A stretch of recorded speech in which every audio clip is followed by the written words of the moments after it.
이 영상은 동학혁명정신 선양사업단이 기획하고 천도교 중앙총부와 문화체육관광부의 후원으로 제작되었습니다. 수훈 최재우 대신사께서 걸었던 발자취를 동학연구자 및 일반인, 관련 단체 등에게 기초자료를 제공하고자 여러 전문 연구원분들의 자문을 거쳐 제작되었습니다. 촬영에 협조하여 주신 많은 분들께 다시 한번 감사드립니다. 1861년 11월 수훈 선생은 당시 유림 등이 동학을 서학으로 몰아가자 경주 관아의 지목을 피해 제자 최중희를 데리고 약재상으로 변장하고 경주 용담을 출발해 12월 중순에 이르러 남원에 도착합니다. 무급 대도를 받은 수훈 선생은 신유년 1861년에 처음으로 개접하여 동학을 널리 알리려 했지만 영남의 사대부들은 동학을 서학으로 몰아 비난하고 은혜합니다. 이에 경주 관아에서는 수훈 선생에게 동학 활동을 중지하라는 명을 내립니다. 수훈 선생은 잠시 경주에서 남원으로 피신하기로 작정하고 먼 여정을 떠납니다. 대선생 주문집, 천도교 창건사, 종리원사부 동학사, 남원군 동학사 등 관련 책자와 동학 연구자들 사이에서는 이 여정에 대하여 조금씩 다른 의견들이 보입니다. 수훈 선생은 경주에서 울산 성동마을로 처음 이동하게 됩니다. 수훈 선생이 경주 용담을 출발해 첫 번째로 들른 지역은 울산입니다. 훗날 울산 접주에 임명된 서군효의 집에서 머무른 것으로도 추정되지만 현재는 이 장소를 구체적으로 확인할 수 없습니다. 이곳 울산 성동마을은 수훈 선생의 부인 박 씨의 고향입니다. 수훈 선생이 10여 년간의 장궁 행상을 끝내고 처음으로 울산으로 오신 것은 처가동네였기 때문입니다. 울산 유곡동 여시바위골에서 을묘천서의 신비 체험을 한 곳과 가까운 곳이 바로 성동마을입니다.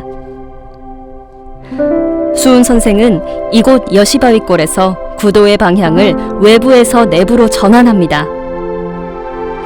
그래서 우리는 이곳 울산 유곡동 여시바위골을 동학의 모태지라고 합니다. 울산을 출발해 부산에 도착한 수훈 선생은 진양에서 살다가 부산으로 이사온 부산 누이동생 집에서 머물렀다고 기록에 전해집니다. 부산의 누이동생 집에서 잠시 머물던 대신사께서는 이 운포로 이동을 하게 되는데요. 그 당시 운포를 향하던 곳이 부산포였습니다. 지금 현재 부산포의 위치는 많은 변화가 있어서 명확하게 비정하기는 어렵겠지만 지금 바로 뒤에 보이는 이 부산항이었을 것으로 추측이 됩니다. 시악산 산제당, 현재는 천룡사 산신각으로 부르고 있으며 수훈 선생의 누이 동생이 수훈 선생이 대구 관덕당에서 차명을 당하자 그 이후 당을 짓고 추모와 기도를 올리던 곳이라고 합니다. 수훈 선생의 누이 동생이 죽고 난 뒤에 서대신동 마을 주민들은 해마다 나라의 번성과 마을의 안녕을 기원하며 공동으로 제를 지내왔다고 합니다. 이 산신각 입구에 안내판을 설치하여 수훈 선생과 누이 동생의 관련 역사적 사실이 알려지면 좋을 것 같은 아쉬움이 남습니다. 예, 지금 이곳은 부산 서대신동에 위치한 이 시악산 중턱의 산신각입니다. 이 산신각은 본래 이 당집이었는데요. 이 당집은 대신사와 관련한 사연이 있는 곳입니다. 바로 대신사의 누이 동생인 최 씨가 이곳 시악산 산신령의 이 현몽을 받아서 이곳에 당을 짓고 이 돌아가신 이 순도로 인해서 돌아가신 이 대신사를 모시던 그런 그 당집으로 알려져 있는데요.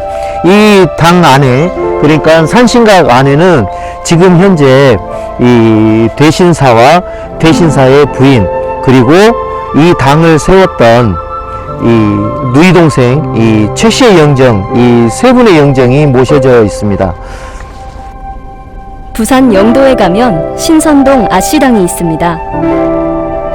수훈 선생의 조카뻘 되는 최 씨와 그 부인인 진양 하 씨가 수훈 선생의 누이 동생을 극진히 모신 곳이라고 합니다. 네, 이곳은 부산 영도에 있는 이 복례산 중턱의 산제당이라고 하는 곳입니다. 우리가 흔히 하씨 신당, 아씨당이라고 부르는 곳이기도 하는데요. 특히 이곳은 이 수훈 선생과 관련해서 일화가 전해지는 곳이기도 한데요.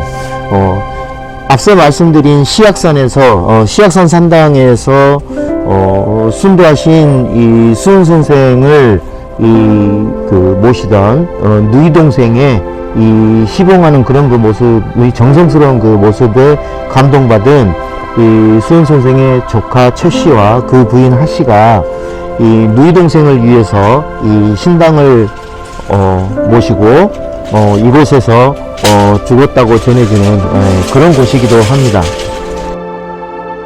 수훈 선생은 부산에서 며칠을 지낸 후 배를 타고 현재 진해에 속한 낙동강 서쪽의 웅천마을로 갔습니다. 낙동강 좌편 웅촌에서 유숙했다는 기록도 남아 있습니다. 이때 배편으로 낙동강을 건넜다는 설과 웅천에서 하루를 지내다 다시 말을 타고 낙동강을 건넜다는 이야기도 전해집니다. 이곳 웅천에는 뒷날 울산 접주인 서근효의 외삼촌이 살고 있었다는 이야기와 수훈 선생의 둘째 큰어머니 서 씨의 오빠, 즉 수훈 선생의 외삼촌이 살고 있었다는 이야기도 있습니다. 그런 웅포는 지금의 경남 창원시 진해구에 속한 지역입니다. 진해 와동마을과 사동마을 사이의 폭우로 현재의 와성마을로 추정됩니다. 웅천의 어느 지역에 머무셨는지는 특정할 수가 없지만 그러나 옛 포구인 웅포에 내리셨을 것으로 짐작할 뿐입니다. 웅천의 전경을 보여주고 있습니다. 이 산에는 외성의 흔적이 남아 있습니다. 이 웅천 일대는 조선시대 경상도 우수군의 진영이 있었고 제포 외관도 설치되어 군사적, 상업적으로도 중요한 곳이었다고 합니다. 웅천읍성은 경상남도 기념물 제15호로 남북 방향으로 긴 직사각형의 평지성입니다. 현재 잘 복원되어 있습니다. 성을 둘러싸고 있는 해자도 남아 있습니다. 수훈 선생은 진해 웅천을 출발해 고성에 도착합니다. 훗날 고성의 접주인 성한서의 집에 머무른 것으로 추정하고 있습니다. 고성군에 있는 고성읍성은 조선시대 고성현을 다스리는 읍지로 현재의 고성군과 통영시 일대가 고성현의 관할이었다고 합니다. 이제 저희는 순천 충무사를 향해 가고 있습니다. 성주에 들러 충무공의 묘를 참배하고 남원으로 갔다는 기록이 여러 곳에 남아 있습니다. 성주는 승주의 오기로 보입니다. 승주는 현재의 순천시입니다. 순천 충무사는 충무공 이순신 장군과 충정공 정운 장군, 수사공 송희립 장군의 위패와 영정을 모시는 사당입니다. 충무사의 입구에는 사당 건립에 관한 수많은 공덕비와 선정비군이 세워져 있습니다. 이곳 충무사의 이순신 장군의 영정은 일제가 1943년에 소각하여 소실되었지만 해방 직후 순천 유림들이 민중의 염원을 담아 직접 그린 초상화입니다. 수훈 선생은 순천 해룡면에 위치한 충무사에 들리어 참배하면서 충무공 이순신 장군의 보국안민 정신과 자신의 보국안민 정신이 같은 심정이었음을 느끼고 이곳에서 잠시 머무셨을 것이라 여겨집니다. 이곳 충무사는 우리 모두 잘 아는 바와 같이 이순신 장군의 영정을 모신 자리입니다. 이것을 제가 선 이유는 포독 2년, 그러니까 서력기원으로 1861년 한 10월쯤 되는 것으로 생각이 돼요. 음력 대신사께서 남원으로 가시는 중간에 성주 충무사에 들려서 이순신 장군의 보국안민의 정신을 기리면서 참배를 했다라는 기록이 나옵니다. 근데 경상도 성주에는 충무사가 없어요. 이 승주의 지금 순천시 승주면인데 옛날이면 승주현이겠죠. 여기에 바로 이 충무사가 있습니다. 그래서 많은 그 동학 연구자들이 대인사께서 성주에 들리신 것이 아니라 승주에 들렸다, 승주의 충무사에 들렸다 라고 생각을 한 겁니다. 이 승주에서 이 올라가게 되면은 장수, 무주를 거쳐서 남원으로 들어가게 되죠. 그 남원으로 들어가는 길목에 바로 이 승주가 있고 이 충무사가 있습니다. 그래서 남원으로 들어가시기 전에 이곳에 들렸을 것으로 생각이 됩니다. 특히 대진사는 포동문에서 보구관민이 개장한 줄고 하면서 보구관민이 장차 그 계책이 어떻게 나올 것인가 라고 걱정하고 한탄한 바가 있습니다. 그래서 이 위기의 순간에 외구의 침입으로부터 우리나라를 구한 충무공의 그 높은 정신과 그러한 것을 기기 위해서 이것을 지나면서 들리지 않을 수가 없어요. 그래서 이 충무공 사당에 배화를 하시고 그 어려운 당시의 시대적 위기를 어떻게 하면 극복할 수 있는가 하는 문제를 여기서 깊이 생각을 하시고 이것을 지나가셨어요. 그러니까 우리 스승님께서 지나가신 흔적과 그 정신이 남아있는 이 자리가 바로 이곳 순천 승주면의 승주면 해량면, 지금 해량면인가 그랬습니다. 그곳에 충무사가 아닌가 생각이 됩니다. 오늘 그래서 우리가 이 자리를 찾아서 그 충무공의 정신과 아울러서 대신사의 보구관민의 정신을 한번 생각하는, 그래서 마음에 새기는 그러한 시간을 갖도록 하겠습니다. 수은 선생은 순천에서 구례 옛길로 가셨을 겁니다. 순천에서 구례 가는 옛길은 지금까지 걸었던 길과는 다르게 지리산이 가까워지다 보니 산이 높고 골이 깊어 험한 산길과 계곡을 걸어야만 합니다. 구례 관아가 있던 자리에 가보니 1936년 일제강점기에 지어진 전형적인 관공서 건물 모습을 보여주고 있는 구례읍사무소가 자리하고 있습니다. 국가등록문화재 제120호로 지정되어 있습니다. 임진왜란 당시 이순신 장군이 구례현에 들려 정자인 명협정에서 휴식을 취했다고 합니다. 구례는 지리산, 섬진강의 풍요로움이 가득한 땅입니다. 봉성산은 높이 166m인 구례읍성의 진산으로 봉덕정과 과거 사직단, 일제 신사터, 산성터, 여순항쟁 당시의 학살지 등을 품고 있으며 봉덕정에서 바라보는 지리산과 섬진강의 절경이 봄이면 벚꽃과 함께 어우러지는 숨은 명소입니다. 구례에서 가장 중심지이며 구례의 명동으로 불리었던 백년교 일대는 3.1혁명 등 근현대사의 흔적이 남아있고 일제강점기 발생했던 대화재를 추모하고자 백년교 화재 추모비를 세워 기리고 있습니다. 마침내 구례를 떠나 남원에 도착한 수은 선생 일행은 광안루 주변에서 한약방을 운영하는 서형치를 만났다고 합니다. 수은 선생이 경주를 떠날 때 제자 최자원이 노잣돈으로 쓰라고 귀한 약재를 주었다고 합니다. 그것을 생활비로 바꾸려고 서영칠을 찾은 것입니다. 서영칠의 한약방터는 광안루 오작교 부근, 현재 호석이 있는 곳으로 추정하고 있습니다.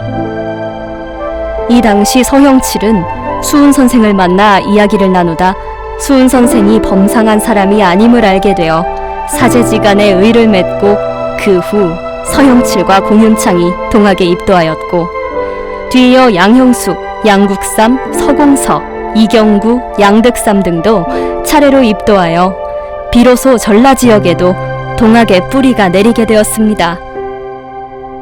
수은 선생은 1861년 12월 금음께 서형칠 등 제자들의 안내로 교룡산성 선국사의 덕미람으로 거처를 옮깁니다.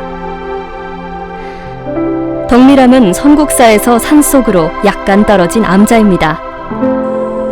사찰의 양해를 얻어 덕미람 한 칸을 빌려 당호를 자신이 스스로 자취를 감춘다는 뜻인 은저감으로 바꿔 불렀고 이곳에서 5개월을 지내셨습니다. 수은 선생은 이곳 은저감에서 동학의 정체성을 밝힌 논학문을 비롯해 권학가, 통유, 몽중노소문 답가 등의 많은 저수를 남겼습니다. 동경대전과 용담유사의 핵심을 이루는 글들이 이곳에서 쓰여졌습니다. 은저감터 안쪽에 가보면 산신지위라고 쓴 각자바위가 있습니다. 산신지위 각자바위에 기록이 남아있는 것을 근거로 은저감터를 찾을 수 있었다고 합니다. 현재는 천도교 서울교구가 세운 안내 표지판으로 위치를 확인할 수 있습니다. 어디 산에 들어가서 공부할 만한 자리가 있느냐 그랬더니 바로 이 선국사에 딸려 있는 암자를 소개했어요. 이 암자의 이름이 먼저는 덕미람입니다. 덕미람인데 덕미람의 방 한 칸을 빌려서 은저감이라고 대사에서 이름을 붙였어요. 발내 발자취를 숨기는 곳이다 하고 은저감이라고 이름을 붙이고 여기에서 한겨울을 냈습니다.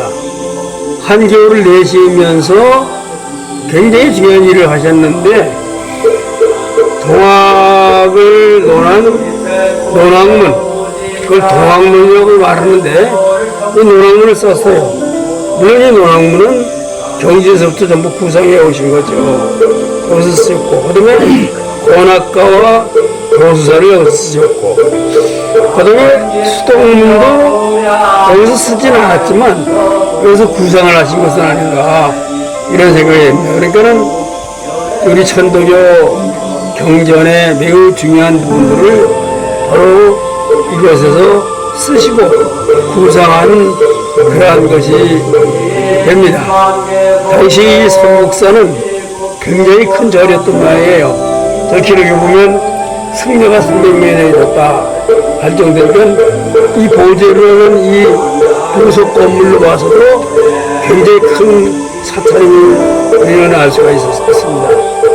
이 밤중에 여기서 휴영층 달이 뜨면은 여기서 지리산이 바라다 보여요. 마치 지리산이 하늘에 걸린 듯이 그냥 이렇게 보이는데 그 산을 향해서 여기서 건물을 치셨다 그래요. 물론 건물을 여기서 처음 친 게 아닙니다. 마치 검별을 여기서 지은 것 같이 사람들이 이야기를 하는데 이미 경주에서 경신년에다 찍으셨어요. 근데 여기 오셔서 건물을 치시면서 심신수련을 하시고 이렇게 하셨어요. 그런데 사람이 여기에는 이 훌륭한 분이 한 분 와 계시다는 소문이 퍼지니까 많은 사람들이 찾아와요.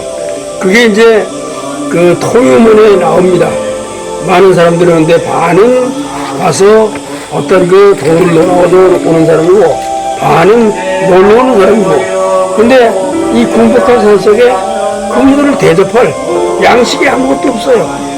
그게 오면은 그래도 하다못해 진지에도 끌어들여야 되고 같이 이렇게 이야기하려면은 뭐 필요한 것들이 있는데 이 산속에 아무것도 없어요. 그래서 도저히 이제 감당을 할 수가 없어서 그것도 많은 사람들이 찾아오니까 이 산속에 누가 왔다 동학에 누가 왔다 하는 소문이 나니까는 떠나야겠다 그래서 3월달에 계획을 떠나서 다시 경주로 돌아가셨습니다. 이 이후에 동학혁명 당시에는 김계남 장군의 주둔지였습니다. 그리고 지금 저 은저감이 바로 접서였어요. 그 접서에서 저기서 전투를 했는데 이 일대 교룡산성이 군인들을 갖다가 군인들이 수용하고 있던 산성이기 때문에 상당히 그 견고한 요소입니다. 그런데 그 이후에 김계남 장군도 잡히고 동학교도들이 전쟁에서 치면서 저 은저감을 그때 불태웠다고 그렇게 돼요. 영남의 경주 용담에서 탄생한 동학. 호남의 남원 은저감에서 많은 저술이 지어졌고 그런 남원은 동학의 종교적, 사상적 핵심이 이루어진 성지입니다. 저희는 경주에서 남원까지 수은 선생이 걸었던 먼 길을 영상으로 만났습니다. 수은 선생은 경주에서 남원까지 떠난 심정을 자신의 글 중에 하나인 통유에 남겼습니다. 지난해 동짓달에 떠난 것은 본래 강상의 청풍이나 산간의 명월과 더불어 논일 자는 것이 아니었다. 어긋난 세상의 도리를 살피고 관에 지목하는 혐의로 말미암은 것이며 무극한 대도를 가다듬어 포덕할 마음을 소중히 여겨서이다. 어긋난 세상의 도리를 살피고 무극대도를 가다듬어 포덕할 그 마음을 기억하며 우리는 우리의 길을 계속 걸어나갑니다. 용담수류 사해원, 용담에서 흘러나온 물. 동학은 모든 바다의 근원, 모든 세상의 바탕이요 근간이 될 것입니다.